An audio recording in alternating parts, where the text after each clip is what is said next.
Is just a short live stream. I'm plugged in to charge the phone here, so my cord is just like 3 feet. That's it. So I have to sit here. But I wanted to talk about this particular saw here because it has a history already for the week that I've had it. 10 days. Let me tell you about it really quick. So basically, this thing won't run. By the way, this is a positive review overall. Really. Check out this. I need some new clothes, Abe. Look at that. All my clothes falling apart. But back to this. So what I'm saying here is this Echo Timberwolf upside down. I changed the bar around. I had to take it off and put it back on like that. It keeps me honest. This is what I use.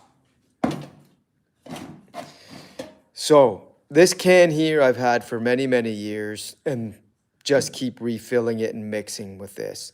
Now, what I really wanted to say about this saw is it doesn't run well on anything but its own stuff. And this is not just an endorsement for the Echo brand products per se. I'm like, I really mean it. Now, the guy at the store, he taught me something. The mechanic, he said, this saw will run okay, but you got to make sure that the oil that you mix in with the gas, if it's not Echo, at least says FD on the side. And this is a standard, I guess, that they developed, or I don't know who developed it. There it says meeting JSO M345 company guaranteeing the FD performance. But I don't know what FD means. And I tried to find that out and couldn't find that out. But I did a break-in on the saw using this stuff. This is $14 for 32 ounces. Yeah, not worth it. So what I recommend you do, and this is what I'm doing now, because I do this already with this here. I've had this can for 15 years or something. I bought it, and then I decided I would just buy my own fuel in a little plastic jerry can, 1 gallon size, because I don't like use 5 gallons of gas at a time, as most people don't, unless you're like a commercial landscaper or whatever that uses a lot of small 2-stroke engine equipment. So basically, what I'm saying here is you can make your own and just use this saw. Like I say, this is the reason I'm doing the live stream. I used the Stihl oil in an 89 gasoline, and this thing did not run. This thing, by the way, is brand new. It's only 10 days old. The saw was made in mid-2025, sat on the shelf at the store there where I purchased it, and then I bought it from them and had no end of trouble trying to get this thing going. Like, yeah, it was a problem. I didn't enjoy it and was ready to take it back and get my money back, or at least at a minimum get them to swap it out. So anyway, when I returned to the store, the guy said, I'm going to dump your gas out of the tank, and I'm going to put in the stuff that we use, which is this oil with an 89 octane. He didn't have this in it, but so, and it worked. It worked great. Now, I still had starting issues on under 10 pulls, but that's already getting better. I don't know why. Maybe it's just a break-in thing with this particular saw. But I mixed my own today. So I went and I bought a gallon of 89 octane fuel, and it's ethanol free from the gas station I went to. So I think that's also something to consider. If you can't get it, I don't think it's the end of the world. The manufacturer recommends that you don't have more than a 15% ethanol component in the gasoline. But Anyway, I'm trying to break this thing in with just what they say is going to make it run flawlessly. So that's what I did. I went and got a gallon of 89, and it doesn't have ethanol in it. And then I put it in this can, and then I mixed 20, 19, 20 milliliters of the oil, poured it into the can, mixed it up, and she fired up in like 5 pulls. That made me happy. So I am going to listen to what they tell me to do, because there's nothing more frustrating than getting out into the field and your saw is not going to start. I mean, yeah. If you guys are like me, you want to take this thing to the top of the tree and throw it off. Believe me, I wanted to do that a few times. Don't do that. Remain calm, cool, collected, and follow my advice. Oh, and back to this. So this is what I used when I brought it home from the store, and it didn't run very well whatsoever. And the reason is that this has more. It's actually stickier. If you look at, and I'm gonna, you know what? I'm just gonna show you, friends. There's no reason not to show you the difference.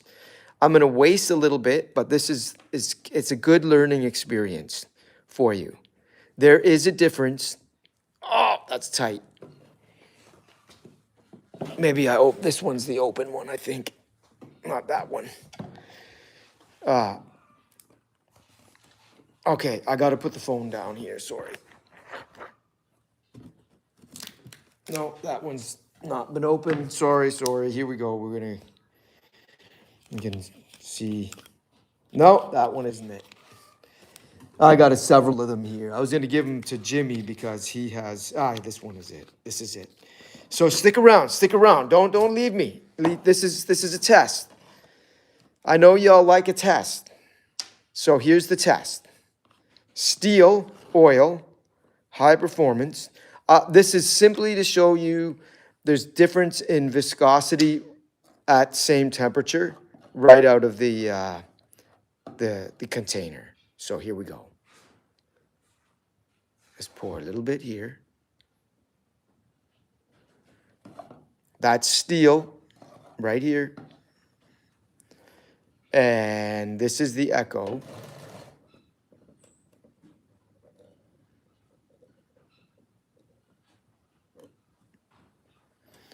And now,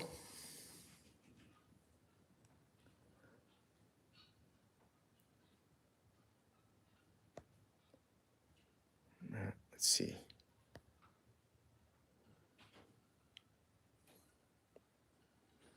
Yeah. This one feels a little bit tackier than the Echo. Echo right here on my index finger.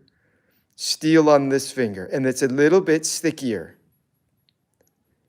The Stihl stuff. Again, it's not quantitative, but it's consistent with what the mechanic told me about the differences in the oil. So take that for what it's worth, and I'm going to trust that he's giving me sound advice on the oil I should choose to put inside this particular saw. And why this matters is because the saws nowadays, I think they've got to meet stricter emissions regs, and so the tolerances are probably a little bit tighter, and that's the reason why they have these differences, I think. I don't know. If somebody knows difference, let me know. Hey, EcoSense man, thanks for tuning in, buddy. You learning anything? Echo, Stihl. It really does feel a little bit tackier, the Stihl one. A little bit stickier than this one. Little bit thinner.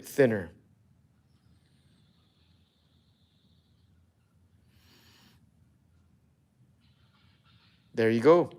I hope you all learned something.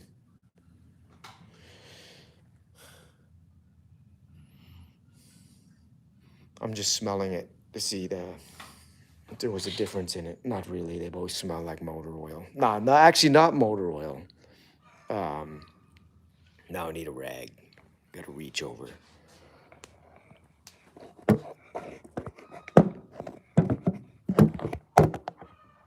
There we go.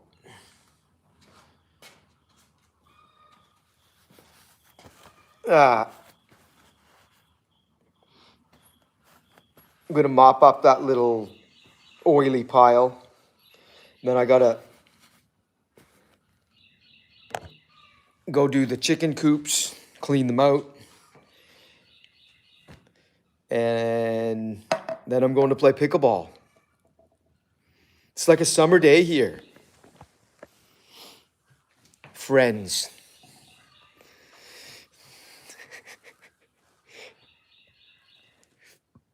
There you go.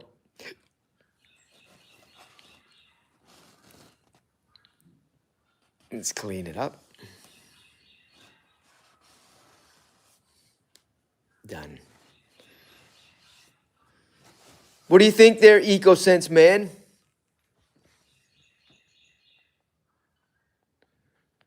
You're my top fan, I think.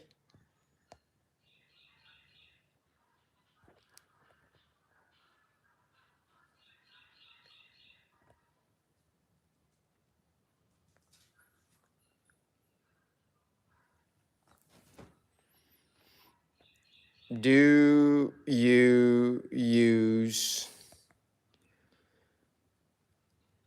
the same brand? I'm doing a sticker of two-stroke oil as your equipment brand.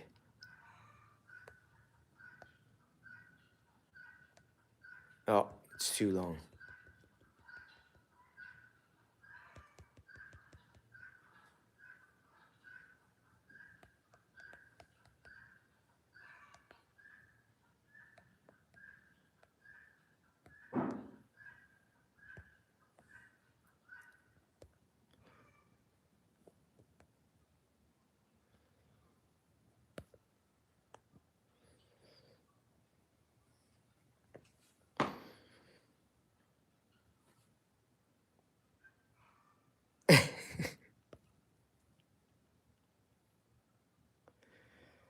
EcoSense man, you must be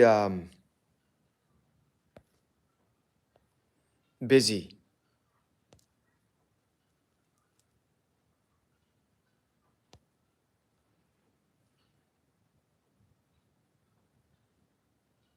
One vote. That's it? No. Oh yeah, okay. So I think I never used it. Actually, I used to just go to O'Reilly's, friends, and because we have one in my town, and I would buy their house brand of two-stroke oil, and it works.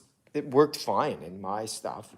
I have a Hitachi blower, leaf blower, and that thing, it doesn't. It starts on two poles every single time. I've had it for 10 years, maybe more, and regular unleaded gas. It doesn't matter the kind of gas. It can be old gas even, and it doesn't care about the oil either. I mean, it's. I wish this saw was like that. My little Echo one here, this guy. By the way, my son made this hanger here for the chainsaw. It's pretty cool. It's pretty solid too. He printed that. What do you call it? The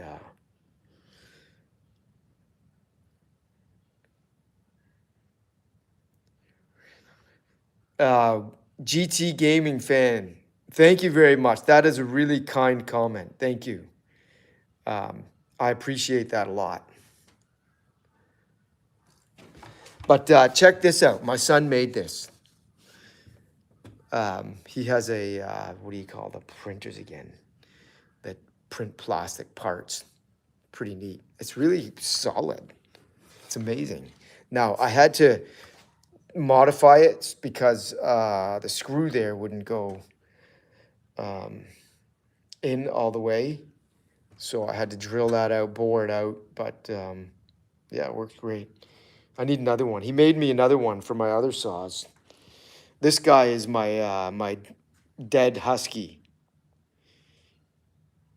Because actually, I'm going to be taking that thing apart. That's going to be a completely separate project. One day, I'm just going to take that thing apart and learn everything I can about the saw. I'm going to like strip it down, and maybe once I do that, I might actually realize that, might make sense to put a new piston in it. I don't know, but that's a future project. Okay, I got to go eat lunch, everybody.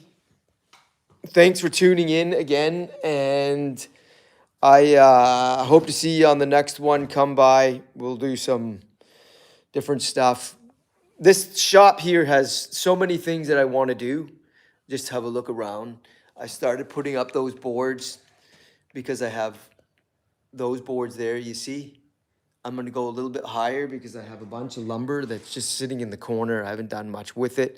It's really warped, checked, cracked, and would be better suited to just go up on the wall. It would look neat there. Maybe that's what I'm going to do with it. Easier to do it that way. Tidy up the place.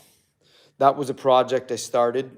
I was going to make a table, actually, those blocks, but I don't have enough. So I need to continue figuring out what I will do with those little blocks of wood there. They have to be rough cut, square them up a bit, then joint them on my jointer here. And yeah. Look at this. I actually got people to vote on the two-stroke. Excellent. So yeah, some of you that is really interesting. Yeah, I think it's smart to go with what they recommend. This guy he was really knowledgeable, the one that I talked to at the shop. I wish he was the one who sold me the saw, to be honest. I really do, because he was knowledgeable about this. Okay, talk to you all later. Peace out. Bye-bye.